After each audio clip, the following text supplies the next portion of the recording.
to Stefania. Yeah, for this invitation. I'm happy to be here together with my two colleagues and co-editors, Sabine Knierbein and Trogal. And it's also a pleasure that two authors, two colleagues who contributed a chapter to this book are also with us. That is Ali Madanipur and Samantha Piglieri. So I hope I haven't I hope maybe there's somebody else. So here is Hannah Smethmö. Thanks for joining us as well today. She contributed also a chapter. Basically, I will start now with an overall introduction of the book, how it is structured, its contents, and also basically the overall aim and our idea when we started with this project. And and then afterwards, the second part, which is the main part, basically is a joint discussion, and I would also invite the colleagues who contributed a chapter to the book to engage in the discussion and also present their research and also their chapter to the book. So basically, the starting point of for this book was an International Urban Studies Conference on care, cities, action, research, and education that we, the editors, organized 2019 in Vienna. So the book is actually, the editors or the team of editors is Sabine Knierbein, Kim Trogal, myself, as well as Cohen, Henrik Lebuhn, Tihomir Viderman, and Tigran Haas. So the overall aim and idea was to deepen the link between urban studies scholarship and research on care. And we invited, for this conference, we invited scholars from different disciplines and knowledge fields, and also from different geographical contexts who contribute a spatial perspective and understanding of care. And the book is therefore a cross-disciplinary collection of different chapters that aims to introduce care debates into the fields of urban studies. So it sets out to explore and deepen an understanding of the spatiality of care, how care takes place differently under different urban conditions, and also how care practices, relations, transform urban spaces and environments. So for us in the book, and care becomes on the one hand a critical lens to analyze and understand cities, urban life, processes of urbanizations. And on the other hand, we see from spatial and urban disciplines how they bring actually additional and new insights into wider discussions taking place around care and research on care. So I prepared 2 slides. So I will briefly share the screen with you to show you the overall structure of the book, and also then in the second slide, I show you the different chapters. So as I said, the book is an edited volume and consists of 4 sections. And I just will briefly introduce the 4 different foci and 4 overall ideas of each part. So the first part is conceptualizing care, encounters, critique, and comments, and is of an introductory nature and sets out a conceptual framing. So it is, we try to elaborate the relation between care, society, and space, also in order to situate the book within broader theoretical and conceptual debates on care. And it consists basically, and I can switch to the second slide. So it consists of 3 longer chapters. As I said, one author is with us, Ali. And in this section, basically, particularly of interest here is to pointing to the importance of recognizing not just care as focal point, but to, and what we coined as also to uncare, and how uncaring conditions are embedded in and also constitutive of urban life. So with this idea of uncare, we attempt to refer to different forms and conditions of urban precarity and vulnerabilities. But uncare is not simply understood as only as a kind of lack or a missing presence of care, but that uncare and uncaring relations are spatially produced and productive. So this section, especially in the first introduction, we wrote together, the team of editors, we propose and introduce care and uncare as dual terms that can be understood as a field of tension in cities. Yeah, the second part is on social inequalities, uneven space and care. And it has been edited by Sabine and Cohen. So he is a colleague from Ilan University in Israel. He's a geographer. And in this part, or this section, brings together contributions with a particular focus on forms of inequality and their spatial manifestations. And as I already said, like, one author is with us. It's Samantha Bigliere. She contributed a chapter in this section. And basically, to the overall idea of this section, or it approaches understandings of care, especially in order to enhance the study of social inequality and the uneven production of space, and also the materialization of care and uncaring practices and relations. Then the third part, which has been edited by Kim, together with Tihomir Viderman. He is based in Germany. He's an architect and urban researcher, currently he is currently positioned at the university in Cottbus. And this part, it has the title Everyday Struggles and Contestations Around Care.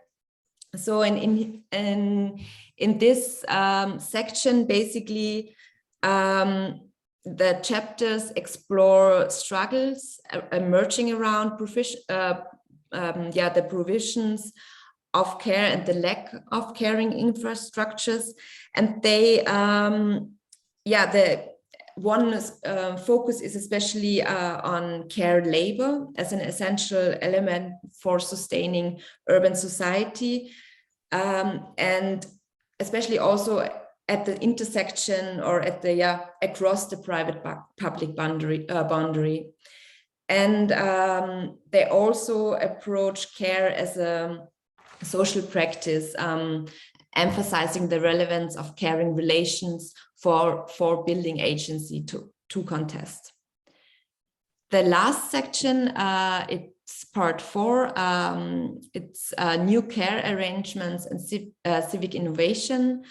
I edited together with Henrik Lebuhn. He is also based in Germany, in Berlin. He's a sociologist at the Humboldt University. And here in this, here is Hannah. She is with us. She contributed a chapter in this section. And basically, the different contributions here explore formations and arrangements of care, what we coined as new care arrangements and civic innovation, and how they materialize in urban space.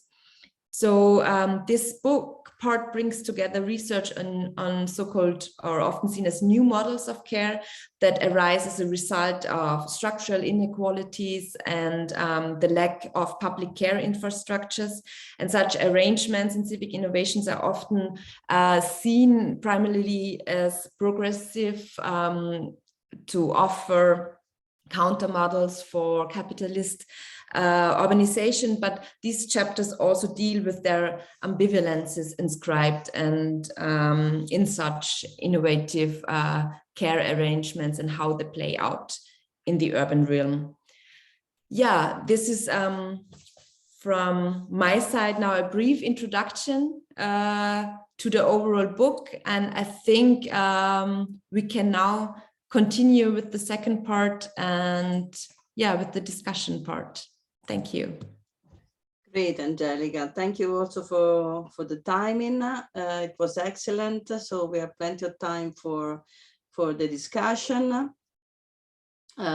We have a set of questions that we already prepared for you.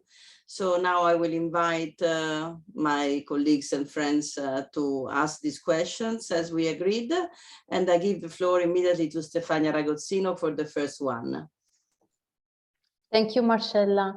And I would like to add one thing, that this initiative was also promoted from the AESOP thematic group, Public Spaces and Urban Culture, of which we here have mentors, co-founders and members. And thank you for joining us in this initiative.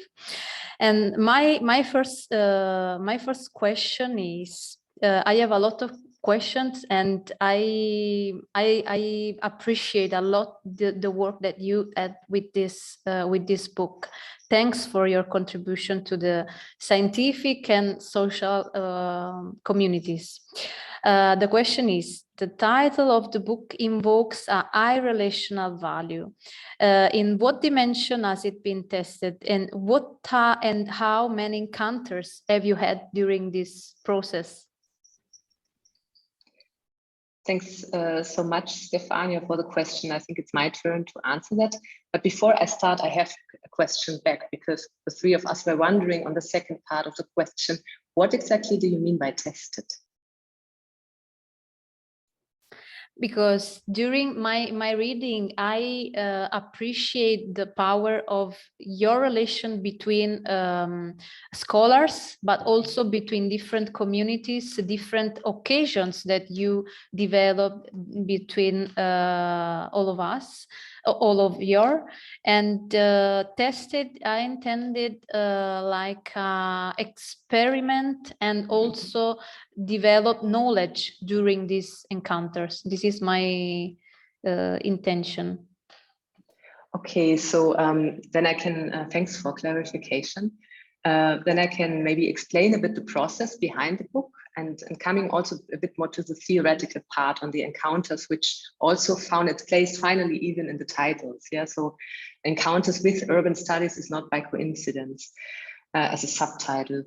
I guess as we have been running this visiting professorship scheme at the Interdisciplinary Center for Urban Culture and Public Space at TU Wien, of which Kim was part, of which Ali was part earlier, we said, okay, we have 3 years programs and we need to organize a conference, which is like the culmination point, to work across 3 thematically different visiting professorship schemes. And so we had a visiting professorship scheme on urban citizenship, in which Henrik and Knierbein took part. We had a visiting professorship scheme in which on urban youth, particularly, and labor, in which Kim took part. And we had a 3rd year of urban aging, in which Marie, who later joined us, took part. And actually all of them are somehow involved in the book. The first 3 as co-editors, and Marie also as an author. And when we sat together in Vienna, we said, okay, we need an overarching frame that allows us to bring debates on urban citizenship, on different kinds of labor, especially feminist perspectives of labor, which Kim brought into the debate very much thanks to that. But also of intergenerational quality together somehow, and have and develop a joint lens to maybe rethink and reframe contemporary urban development patterns somehow, in which we see a lot of injustice. So the debate was mainly on justice and the right to city discourse, But we had the feeling that the justice debate alone was not sufficient to really go into a deeper analysis also of the social relations that are in play when we talk about, for example, discriminating different types of migrants in urban development in Tel Aviv, of which Nir brought some evidence, for example. And so Nir was quite experienced in the care debate in geography, and Kim was already a sort of an architecture theory specialist on the care debate. And we were lucky to have both of them to pushing us also as a multidisciplinary team to think, okay, there is so much theorization already in architecture, less so in planning. And there is a burden of a bunch of theorization in disciplines like sociology, political science. I mean, Joan Tronto, Kim will tell us about that more later, but also, cultural studies. So the care debate has been all around, but we were sensing that it's not yet clear how it relates to the urban crisis and to urban phenomena. And that's why we said we need to think about that and use the conference to think about that.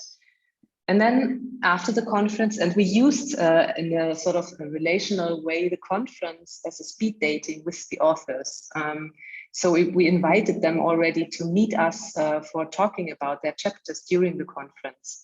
So, and I guess that was quite important because we had the first effective moment with the authors to talk about what they were passionate about when writing about care and what our sort of perceptions of their chapters were, for example. So I guess this idea of really having one-to-one talks with the authors. I remember I talked to Anna Bednarczyk, who wrote the chapter on femicides in Argentina and sort of gender safety and protests of women in Argentina. And we had a very sort of long talk about her experience in doing field research with these feminist and women communities in Argentina. So I still recall that very effective moment of really sharing also solidarity for their struggle, but also for her research on their struggles. Yeah. And so I guess this effective moment was important. And from then we were in touch. So you see that we have been a collective, and that, for example, the gender division among the teams of co-editors in the subparts was very important. So in the beginning, we said it would be nice to have teams of two, one visiting professor and one from the local team. But if it's possible, let's have gender mixed teams, etc. So that was all part of also doing the book. And we hope also that this somehow materializes in the way we approach the book. And now coming briefly to the more theoretical part, because when dealing with care, we also came back to ideas about geographies of encounter, Jill Valentine and others, public spaces. And we said we need to understand how encounter is not just a moment of opportunity, but how moments of presence, of being in presence with others in public space can be turned into moments of encounter, or even more so into moments of soulful or effective encounter. And this might be somehow a bit romanticizing care in one direction, yeah. And so in order not to work on the one side, but to really dig into the ambivalences of the care debates, we introduced the dialectics between care and uncare to be able to work out the ambivalences also in the care debate.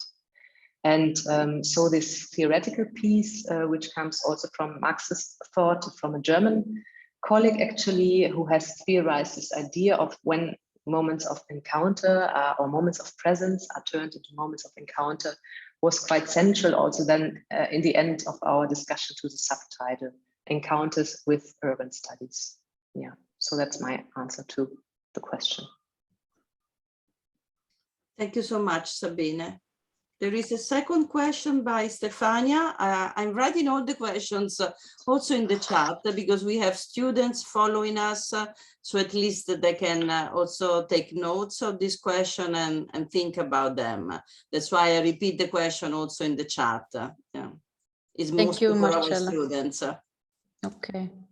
And as Marcella told before, this is the third meeting that we are promoting on the topics of care, gender sensitive urbanism, and also visibility of women.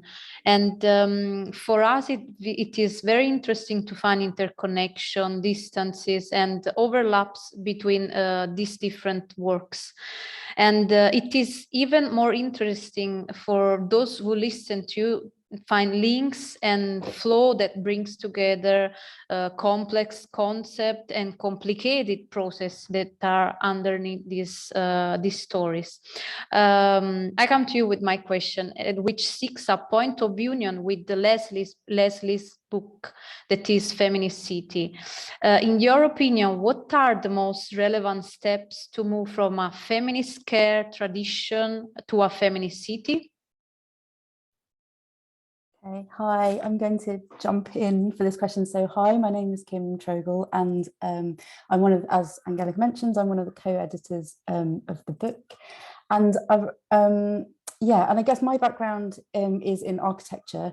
And I think that this question that you're bringing about the kind of relationship between the kind of feminist traditions and theories and kind of presence of care, and particularly kind of care in kind of social movements, I would kind of include in that, and then this relation to a feminist city, and maybe that one is leading to the other. For me, it was a super interesting question, because I actually arrived at the question of feminist care from the perspective of feminist trajectories on the city. So I'm based in the UK, and I guess in the Anglo-American kind of context, I think it's really interesting kind of looking back at the histories of kind of feminist approaches to the built environment and feminist approaches, what even makes a feminist city. So I guess prior to kind of Leslie's work, the work that emerged in the sort of 70s and 80s, I think that for me, what I think kind of looking back at that is that there is already a presence of care within those approaches. So it's maybe, and that they're kind of, I think, quite directly related. I don't think it's sort of one necessarily leads to the other.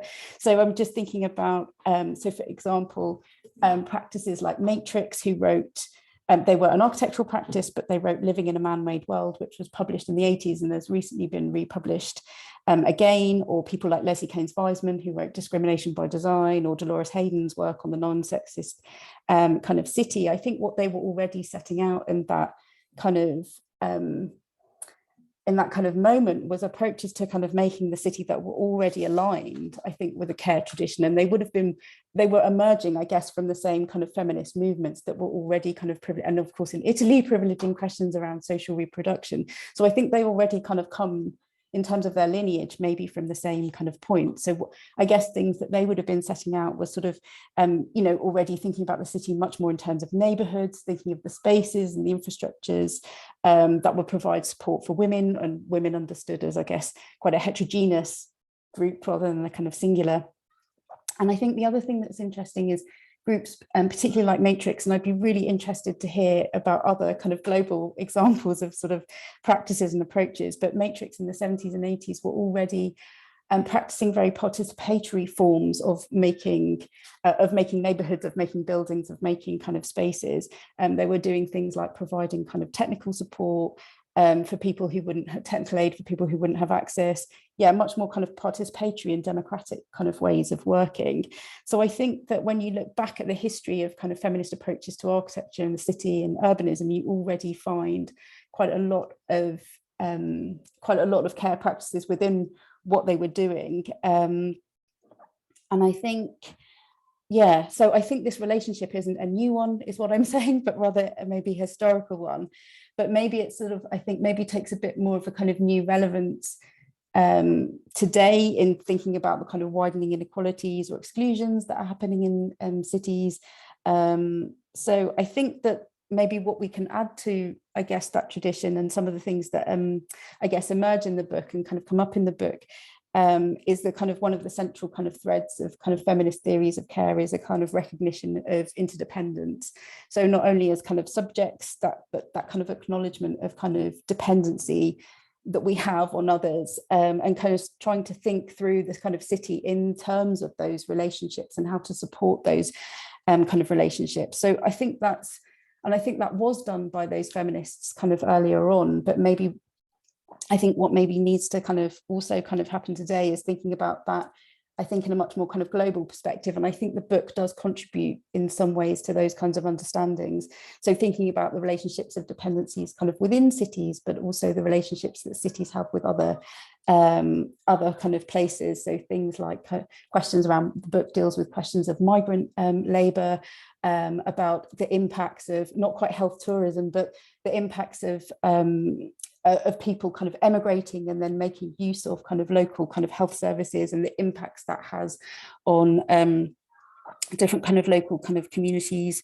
So I think that there's thinking about sort of cities and kind of co-planning cities in ways that kind of better understand these kind of dynamics and the kind of diversities of everyday life, I think is really, is really somehow important. And I think, some of the examples in the book deal with these much more extractive relationships of care that happen kind of between places as well. So I think the kind of feminist city in the sort of 21st century, I think, needs to kind of deal with kind of care at these kind of different sort of scales.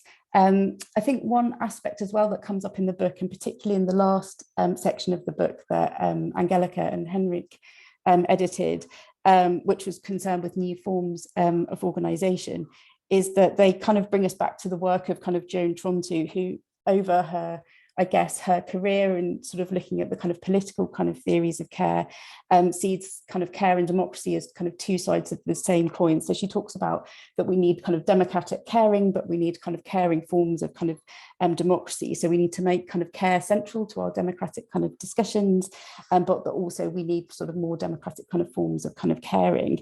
And she proposes that through this we have kind of quite a strong maybe counterpoint to the neoliberalization of our institutions, our politics, and I guess in this case, kind of our cities. So I think that just as those feminist sort of practices sort of historically have been developing kind of participatory sort of practices and trying to democratize ways of making the city, I think this kind of question of, the kind of caring with, Joan Tronto kind of calls it, of how we kind of, think about sort of how we kind of democratize kind of decisions around our city, seems to be also one of the more kind of important or fundamental kind of connections between the kind of feminist kind of, I guess, histories and trajectories of the city and also the ones of care. Don't know if anyone has anything else to add onto that. Well, this is indeed a very big issue, of course. I would say we can come back to that, even as a sort of summing up of the discussion. And as a matter of fact, in the chat, there is now a question by Patrizia Vittoria, as an economist, is very much interested in the link between your approach and the care economy discussion, which was extremely relevant, especially during due to the pandemic. And at the same time, we have a question said by Claudia Mattonio. I write the question in the chat. I wonder whether Claudia wants to put it maybe in Italian. I know that Claudia doesn't like speaking in English too much, but in any case, the question, Claudia, is translated into English in the chat, so you can express yourself as you like. Yes, thank you so much. So the terms care, involves a lot of disciplines. So we manage with theory, practice, and also planning. So it's, I think your book, it's a very nice book with a lot of topics. And it's one of the first time this topic relating to the spatial items, to the space, because we talk a lot about care in various approach, but very often in terms of welfare or in terms of kind of works, but not so often in terms of space, of physical space. So it's a kind of important shift for us. I am an architect, so I am very involved to the physical space. So I would like to explore a bit more with you about the meaning of care in the space, and if you can just talk something about how you manage to bring together all these different authors in the book, and also if you want to underline some experience more important than others in a specific way. Thank you. Yeah, maybe I just start now with trying to answer the question, and please, Sabine and Kim, just jump in. I guess, first of all, and what was also part in the book was our aim, as I said before, was really like to make a link between urban scholars, urban research, but also scholars coming from planning, architecture, and related disciplines with care debates, and with and I guess one important aspect here is also to and what we tried, especially in the first section and also in the main introduction we wrote together as editors, to have a closer look what we mean with care. And I think it's important that care refers to quite different, or not quite different, but to different meanings, but they are of course interrelated. And I'm unfortunately I don't speak Italian, but especially in German, for instance, there are several terms referring to what is actually what all includes the term care. And there is a really nice article by Sarah Ruddick. It was published in the 80s or I think 90s. And she actually tried to illuminate the different meanings of care, and also brings to, of course, when we engage with care, we have to, or when we think about care and the city, we have to engage with there is a really broad and important body of scholarly work, especially in the feminist tradition. And so she shows, on the one hand, and this is also represented in the different chapters, so the different chapters are trying to work with care or approach care from those different meanings. On the one hand, care is understood as a kind of labor, actually, so it really like this, which links to debates around the recognition of reproductive labor, domestic work, kinship care, debates about paid, unpaid, or underpaid care work. So it is a kind of labor as such. And on the other, and which are the second meaning, what Ruddick would term as second meaning, is, which of course is interrelated with the idea of a labor, but care refers to a particular relationship. So this really focuses or puts focus on the relational reciprocity. So the relationship between the person who receives care and the person who gives care.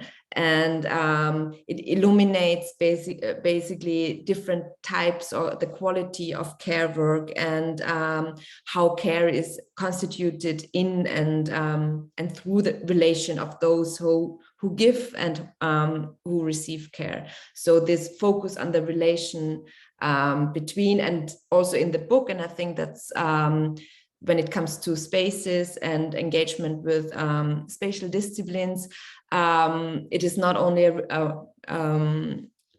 are different contributions which not only focus on the relation between humans, but also the relation between humans and spaces, the environment. So I guess that's a second meaning what care encompasses. And the third one, and I think Kim already talked about this is that care also refers to a certain ethical practice, basically, which has its roots in moral philosophy and which has developed out of a critique on justice-oriented discourses when it comes to social inequality and question of also in relation to space. So when we think of justice, the just city, it's these debates are highly or dominated by discourses on rights and justice, and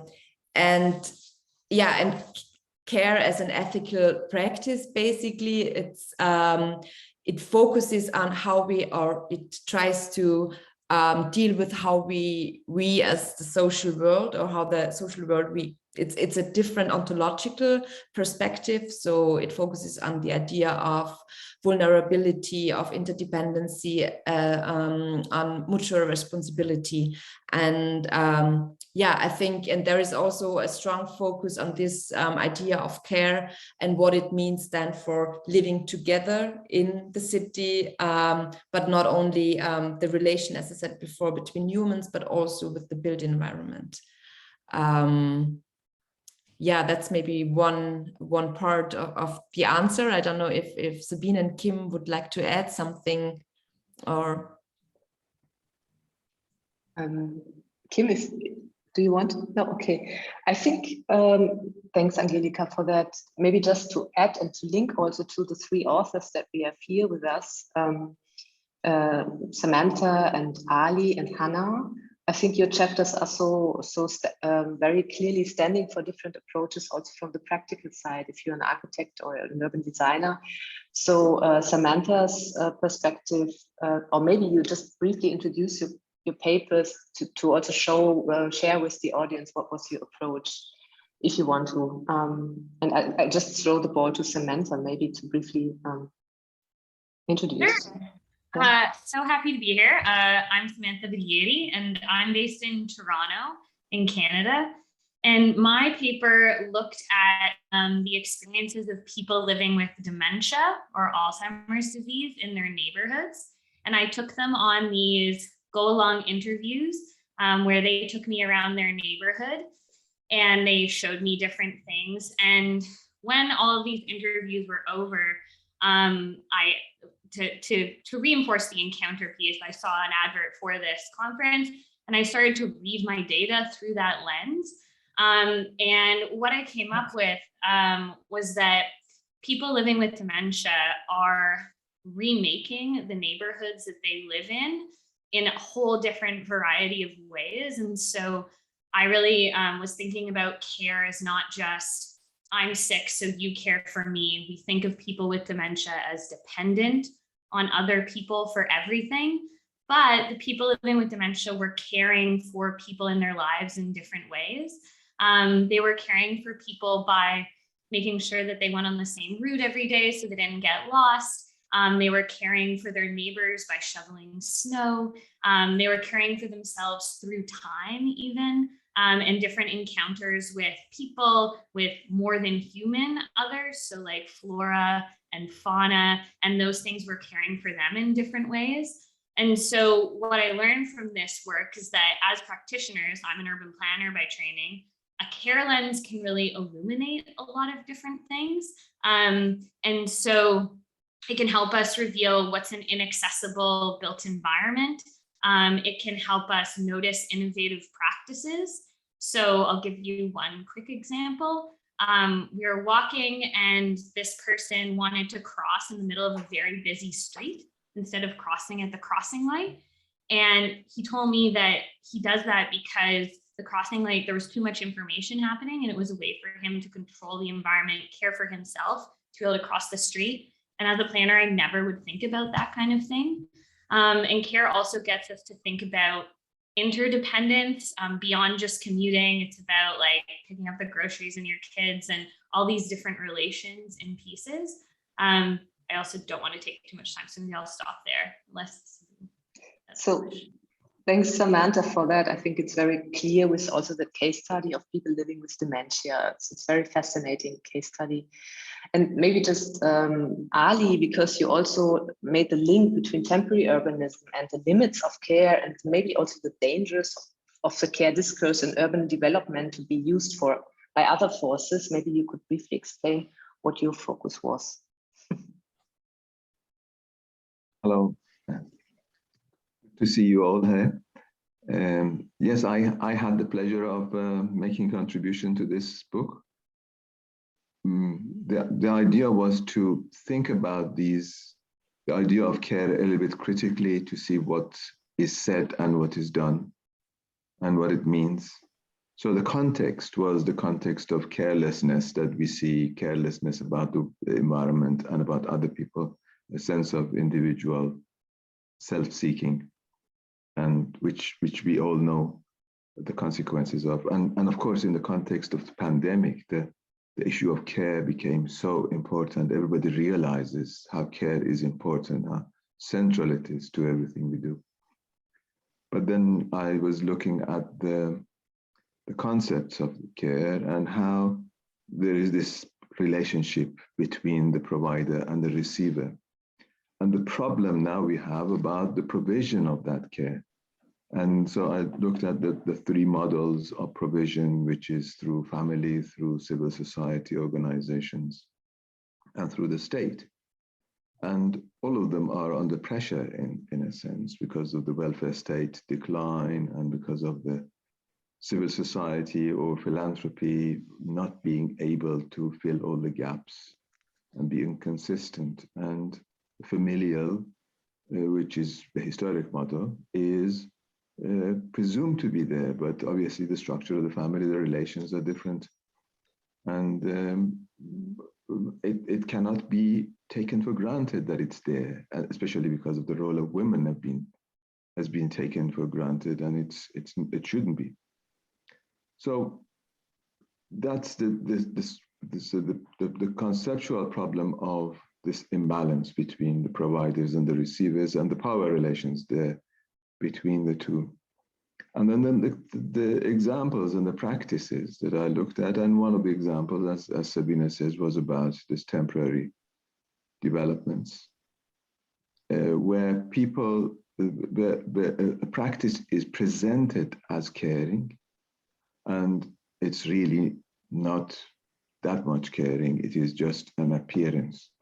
And I don't know if you followed the events of COP26 in Glasgow last year, the biggest players or displayers were oil companies and car makers.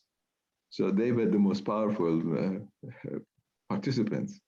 And they all have the discourse of care for the environment, but do you believe them as such? So there is a gap between people who say they care and what they actually do and what the consequences are. So that was a brief summary of my paper. Thank you so much, Ali. And I don't know whether we have the time, but I throw the ball quickly to Hannah also, because I guess for the architect, it's very important also to working in conservation. It's also very important how to link care as a theoretical frame also to practices of community conservation. So Hannah. Thank you, Sabine. I'll be very quick, especially that I'm not prepared with a ready-made text, but I'm very happy to be here. So I wrote the article together with Loes Veldpaus. I'm a sociologist, and she's she's a conservation expert, she's an architect, but I think our combo made a good contribution. Basically, the idea was to somehow reconceptualize the way we approach not only conservation, but adaptive reuse of buildings that have actually been reconceptualized through the changing urban governance systems in a ways, and through the increased participation. But the approach was to understand that instead of using this top-down, more conservation approach where the building has to be protected, we should look at the processes more as caring for them, understanding their histories, and the people working in them, or people that used to work there, or people who are willing to contribute it. So somehow change the conceptual framework around the approach that would reflect much more the current wave of urbanism, where actually adaptive heritage reuse and temporary reuse is a very central element, let's say, in progressive forces. That's in a nutshell. I'm not sure if it was clear, but if not, then I'm happy to expand more. I think so very much. And maybe last sentence from me in our introductory section to section 2, we also very much related, let's say, the social, cultural, and political dimensions of care to infrastructures and to the materialities of care. And let's say that it's very important also to see on the sort of the hard facts of care. Do we still provide buildings for social infrastructures, for example, or do we not? And so it's not just about the relations, but it's also about a deep responsibility of our disciplines to make sure that we provide these caring infrastructures in which people can take care of each other. Yeah. Maybe one idea that it was also important for us that we were not speaking against conservation, so we are not against monument protection. We definitely, which is actually often, if you look around in the discourse in adaptive reuse environments, but rather we wanted to reconceptualize how people and groups and even authorities could relate to buildings and sites. So that was the main idea. Thank you, Sabine. Thank you, Anna. Thank you, Ali. And Samantha, of course, who started this very interesting discussion. I can see that Gabriella has raised her hand. In the meantime, I also written in the chat a question by Chiara Bellingardi. So Gabriella, please take the floor, and then we will switch into the question by Chiara. I have too much question for today, so I need to to switch only to a comment. So I would like to thank you a lot for setting the frame of the discussion about care and space. I'm really happy that a lot of people in the book and today in our meeting have pointed out that it's really important to merge together the idea of care that is in Italy is one of the keywords of the discussion about the inclusive, equal and open society. So it's really important for us to share with you your experience in collecting so much perspectives regarding this topic. And also I would like to thank you for having for choosing the open access publishing process, because I had the opportunity to share this book with a lot of activists and people that are working field work, developing field work. So not only scholars and the typical user of a book, but also people that work and also that live the main problems that stems with the care issues in our country and abroad. So thank you very much for this. Thank you, Ali, for discussing about his topic in this book in a very sensitive and open-minded way, and also to all the creators for choosing this kind of different experiences within the book to share with us. And I'm sure that you set the frame for starting the discussion, but you don't offer any response, final solution. So it's as you already have done in other projects. So thank you for starting, and we will be with you in the near future if you need to explore other elements of this topic with us. So thank you again, Sabina, and also Marcella for giving us this opportunity for meeting virtually, but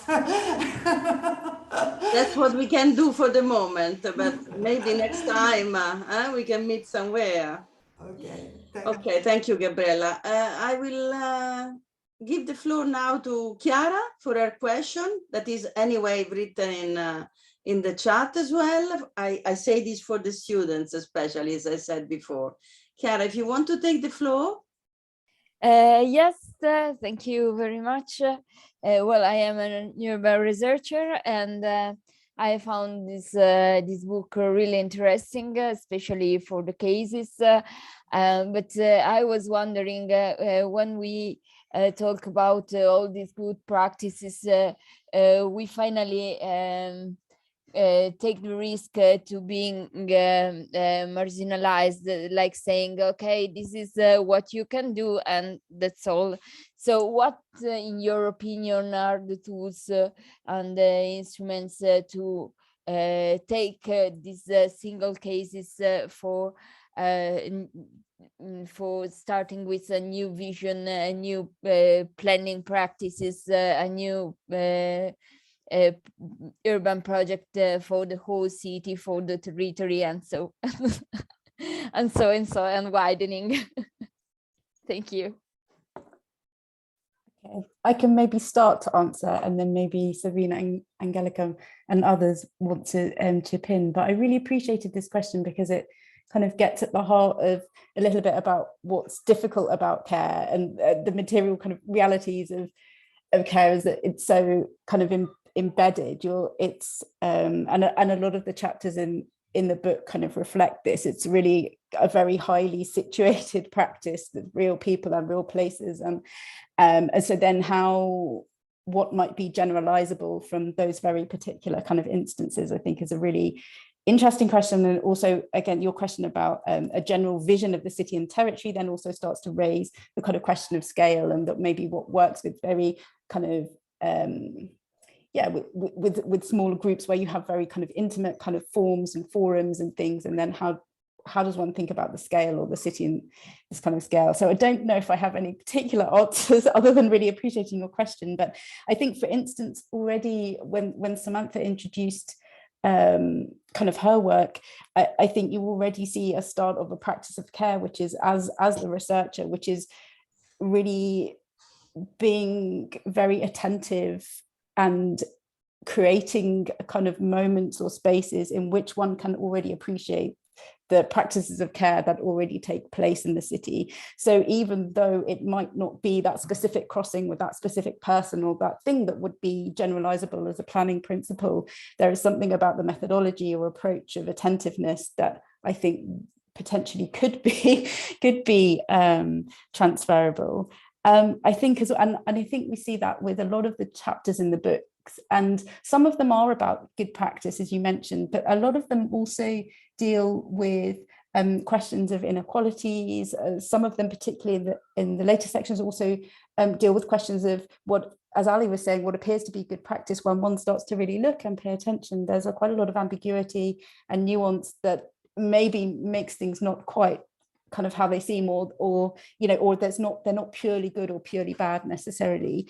And I think that there is a kind of one thing I think, and the other editors might disagree with me, but there's something about when one makes care the lens with which one looks at the situation or is listening with people, or you can sort of start to see, it's more, I guess, about kind of paying attention to what matters to kind of others as well. So so for instance, I'm just thinking of chapters in the books which maybe are not about good practice, but by making kind of care kind of, I guess, their central kind of lens, start to reveal or kind of deepen the understandings about how people are affected by certain kind of urban processes or conditions. So for example, there's one in the section that Sabine edited by, and the chapter is by Samuel Maddox, and he's looking at elder care for Americans, but these are Americans who have emigrated and they've crossed the kind of US, kind of Mexico kind of border. And this is more than just a kind of health tourism, but a form of kind of recolonization. So by looking very carefully kind of at this place, he's sort of also kind of, I guess, mapping kind of how the kind of care takes place, how you know, those kind of retirees are kind of really kind of benefiting from this system, but they're kind of also really changing the landscape of that place, creating these kind of luxury sort of developments that those more kind of indigenous people that can't participate and that they have to service, but that can't benefit from. And I think there's a level of research and kind of knowledge sort of production that kind of, I think again is also maybe the method and the way of looking at something that might be the transferable aspect rather than, yeah, the thing itself. Yeah, I guess other tools, things like tools that could emerge or that might be kind of useful is in the part that looks at different kind of questions of everyday kind of care struggles. There are a few chapters that also as well deal with kind of knowledge production. So one of the chapters that's set in kind of in Brazil is looking about public spaces kind of for children and looking at the relationship between the expert knowledge of the architect or planner and the other forms of knowledge that might be kind of important. And in that case, they're looking at children's knowledges and experience of spaces as being a form of kind of counter knowledge, and or other examples where people are working with kind of more neurodiverse participants and kind of looking at the kind of experiences of the city and the place from their perspective. So I think that's one tool that it's, yeah, maybe methodological, but maybe Sabine or Angelika want to add to that, or somebody else. Angelika, you first. Yeah, I just maybe, I mean, I think Kim, you have already pointed to yeah, a lot of aspects. For me, it would be also, on the one hand, of course, it is a care perspective, focuses really on the particular or has this or allows for really yeah, focus on the micro level somehow, but it's still, it's not only the relationships on a really, yeah, in this micro context, but also relations that are more on a broader scale, as already Kim said. And I think from that perspective to different collectives or initiatives, what quite a lot of chapters focus on different, yeah, also in the fourth section on this kind of new arrangement. So of course we can learn maybe also from activists and how they actually try to arrange different structures or infrastructures of care. And what also Kim already said before, like, I mean, there is from a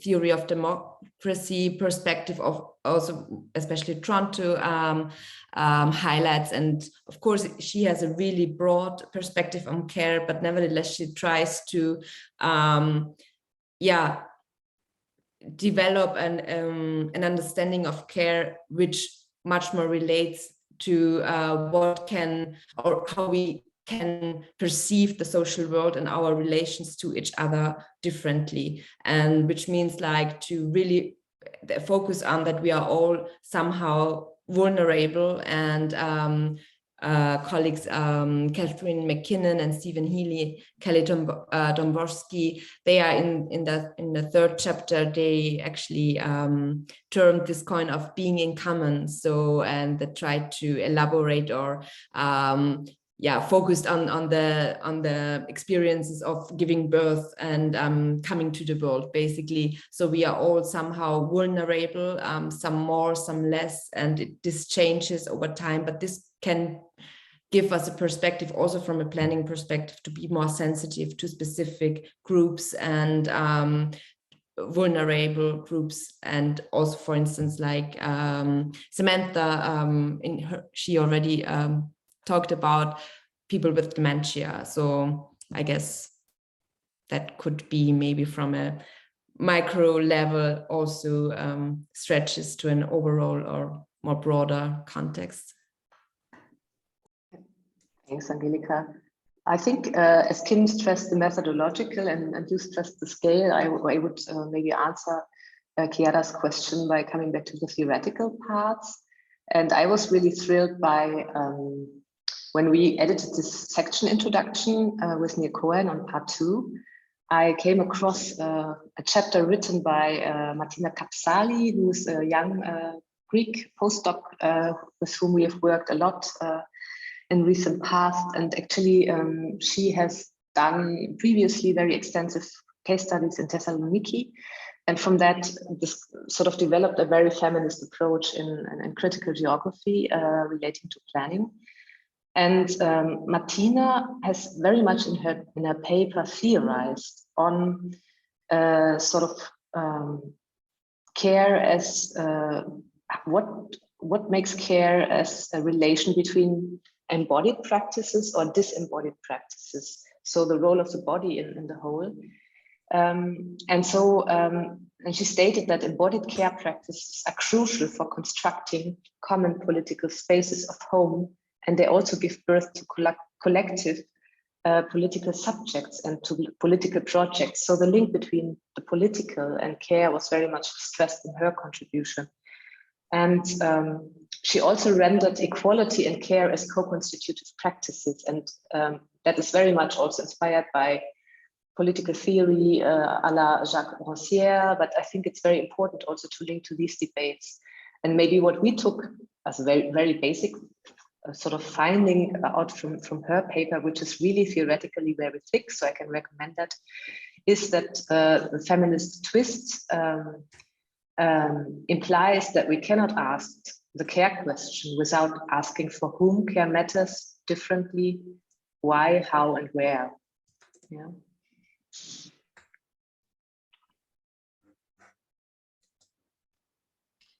Thank you so much, Sabine. I was actually writing in the chat a question by myself. And of course, I have invited all the students to make comments and questions if they have any. But in the meantime, I wanted to stress a specific aspect of your book concerning age. Age is a crucial issue when we speak about care, not only thinking about recipients of care, for sure, in an aging society like the one in which we live, in all our countries, for sure, elderly people are even more important as recipients of care than 0-3 years children, because unfortunately there are no children anymore in many of our societies, or too few. But anyway, so for sure age is a crucial issue for in thinking about the recipients of care, but as the pandemic has shown, is extremely important to think about elderly people also as carer. So people that gives care. So your concept of active aging is something that we really believe quite a lot on in Minerva Lab, together with a colleague of mine, Giulia Zacchia, that is here today as well. We have worked on this issue as well in terms of measuring the risk of death due to the pandemic and relating this risk of death with active aging. And as a matter of fact, in a paper that we published on feminist economics, we have been showing that for Italy at least, to have or to promote active aging, as it, for example, is done in the southern part of Italy more than in the north, has preserved in many ways, especially in the first phase of the pandemic. I mean the first months of 2020, our elderly people from the risk of death, for example, and this is done empirically according to our data. So that's why I wanted to say something more together with you about this specific perspective that introduced in this chapter, mentioning, of course, examples once again, encounters with Zurich, Vienna, and Stockholm. And now we even learned that thanks to the Swedish, you could make your book open access. So if you want to say something more about these examples, and especially this perspective in these examples, I would be really grateful to you. Yeah, thank you. This chapter actually, it is an outcome of a research project. I was involved together with, so there was a cooperation between the TU Wien, ETH in Zurich and the KTH in Stockholm. And there was also Marie Glaser, Sabine mentioned already before. She has been a visiting professor also at our institute, at our center. And the idea was there, so we tried to elaborate, or the focus in this research project was on different, or what it actually means, or the spatial experiences of older people in different cities. And I was involved in the Viennese case together with my colleague Judith Lehner. And basically, when writing this chapter, of course, as you said, like when we think of aging populations, so care at several dimensions levels is it's getting more and more important, or it's really linked. Care and struggles, or the lack of, or the provision of care infrastructures, etc., is really linked with a question of aging societies in cities.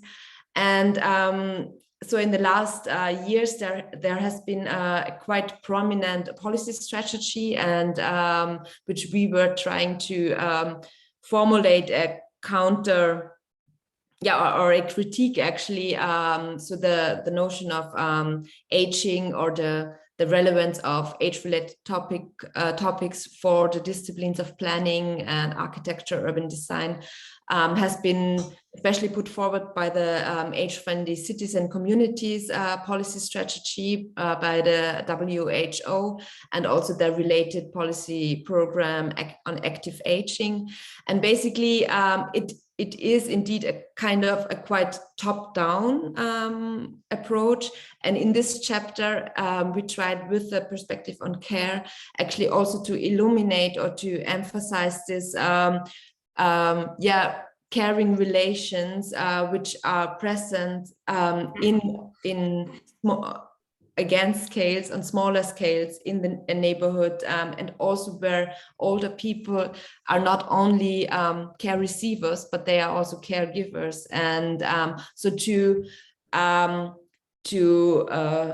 shift the focus away from the perspective of older people always vulnerable and dependent, but they are actually also they are also, like as I said, caregivers, or they're important. So it's important to focus on this relational reciprocity actually. And I think what we also tried is to focus on this sometimes actually hidden or unrecognized spaces, or important spaces for aging, which are not so often not so recognized. Like, of course, when we think of age-friendly cities, so there are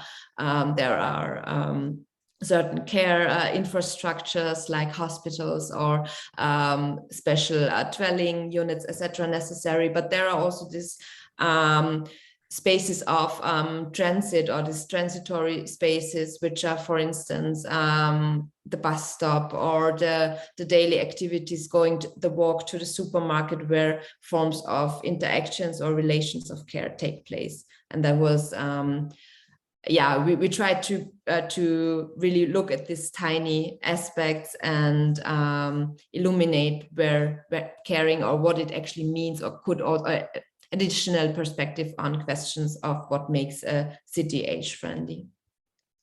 Thank you, Angelika. I would like to give the floor now to Patrizia Vittoria for a question about the more general link between care and growth, or of course, I was asking myself, why do you left me at the list? No, because this is the more general question in my view, and I think we can actually have the proper space to discuss about that. Thinking about your opinion about my question, I beg your pardon if I talk about indicators. No, it's absolutely fine. No. Okay. No, Patrizia. No, absolutely not. It's just that I mean, some of these questions were already agreed with the editors, so I kept basically the same structure that was already agreed. So, but there is still time for an open discussion about such a very important topic. And as a matter of fact, in order to prepare also the participants of this topic, I put in the chat also the link to the special issue of Feminist Economics dealing with the impact of the pandemic, in which of course it's very important for me, for sure it's very important. So I quickly wrote about it. Please, but if you want to add something more, I think it's much clearer for them. For me, it's definitely clear. Another gap is that I did not read the book. So for the second time, I beg your pardon. I ask for a great sorry if my question is out of the context. But I would like to give your opinion about the care indicators and some argumentation about a kind of harmonization between your care indicators and the traditional ones. For me, is interesting. Thank you. Thank you so much, Patrizia. Maybe I can hop into that. No one of us is an economist. Maybe that's the first information. But I guess one chapter that's by Catherine McKinnon and colleagues actually stems from a feminist group of very much based in Australia and New Zealand, working in economic geography around around Gibson Graham. Yeah. So, and they have very much in their chapter also highlighted the role of small and medium enterprises pertaining to community economies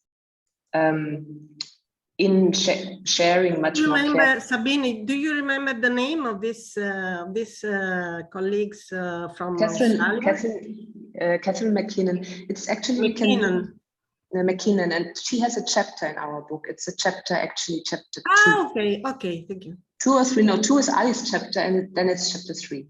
It's in the first part, which is not our chapter as editors, and it's not Ali's chapter, it's the other chapter. Yeah, and there you might find a link to more economic thinking, which comes from, let's say, very much a young circle of feminist geographers organized around Gibson Graham, and but also involving new kind of theorizations into understanding, I guess, what they understand as economy. And I guess you could best discuss the indicators with them. But for my part, I cannot answer the question. It's enough. Yeah. It's good. Thank you, Sabine.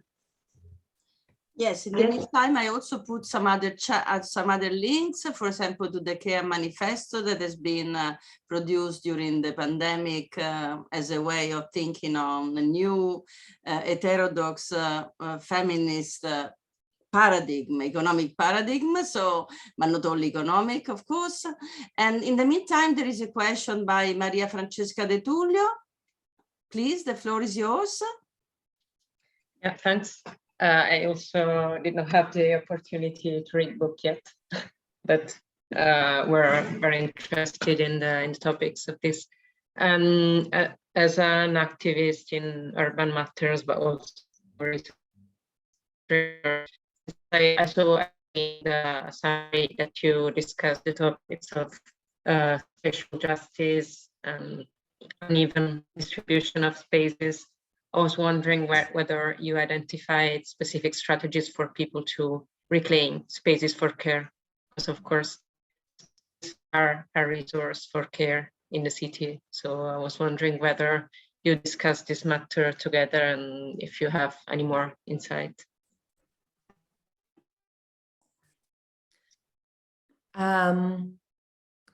I guess I think especially in the section 2, which Sabine and Mia edited together, there's, for instance, the one chapter by Anna, We Are Here to Care, Gendered Urban Safety in Argentina. I would say that maybe shows quite nicely how, or maybe Sabine, you could say a few words on this chapter. I would, this is for me immediately what comes into my mind. As I was writing to Patrizia, I didn't get the question, so I'm sorry. To answer that, I need to get the question again. Apologies. I tried to repeat it briefly. The question was about if you identified any kind of specific strategy to reclaim spaces for care in the city. Yes. I mean, what was nice in the chapter that Angelika just mentioned is that these, I mean, you know that the issue of femicides is not something that is particular to Latin America, to Argentina. It's not particular to developing countries, and it's not a particular issue that is related to a certain social class, but it stretches, for example, in Austria, we have a very high rate of femicides. Every month, 3 women are murdered because of violence against women. And in Germany, it's quite similar. So this is a really urgent issue, and we thought we need to discuss that. And the strategy that the women developed is a sisterhood-based form of care, where they really developed sisterhood-based networks of informing each other. Did you get home well? How was it at home? Because also Angelika mentioned earlier, very importantly, this distinction between public and private spaces and private households. And sort of, and we realized that, for example, in that issue, not the most of the violence against the women was issued in public space, but actually in the private households. And so, but through linking this to public debates and through bringing these forms of sisterhood care to demonstrations in public spaces, it was very important to show solidarity, but also support networks, and to show the women you have a support network which is strong, and you can call us and you can rely on us. And one very interesting experience they had, they usually took the 2 biggest cities in Argentina to demonstrate, which is Buenos Aires and Cordoba. And then suddenly they had one of the association of the Women's Association made a proposal to meet in, I guess it was Trelew. I'm not so sure, I would have to look it up, but it's a smaller city in the south of Patagonia. And actually the whole, many women from all of Argentinian cities traveled there.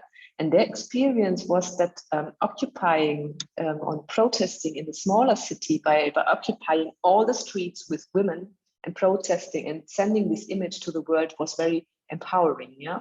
So also to not just think about what impact can we make on the Avenida de Mayo, the biggest street and boulevard in the country, but also that to have a majority to show that you can conquer a whole city through your protest and through showing your sisterhood-based forms of care was very, very strong.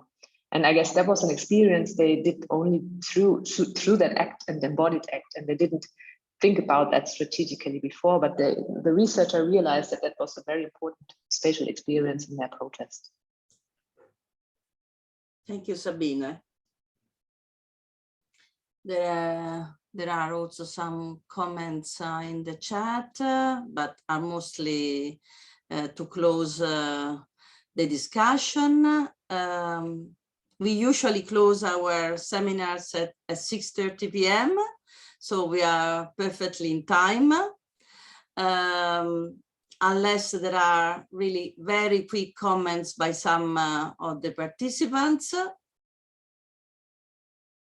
No, it doesn't seem so. So I thank, of course, all the editors and the authors that were here with us today. I thank, generally speaking, the project for producing such an interesting book, freely available, open access. I deal with Routledge every day, also for my journal, the International Review of Sociology. I know how difficult they are in doing this. So I'm really happy for this, and the students will totally take advantage of it. So I hope we will keep in touch. I'm pretty sure we can do a lot of things together in many different directions. So thank you once again. I stop the recording now,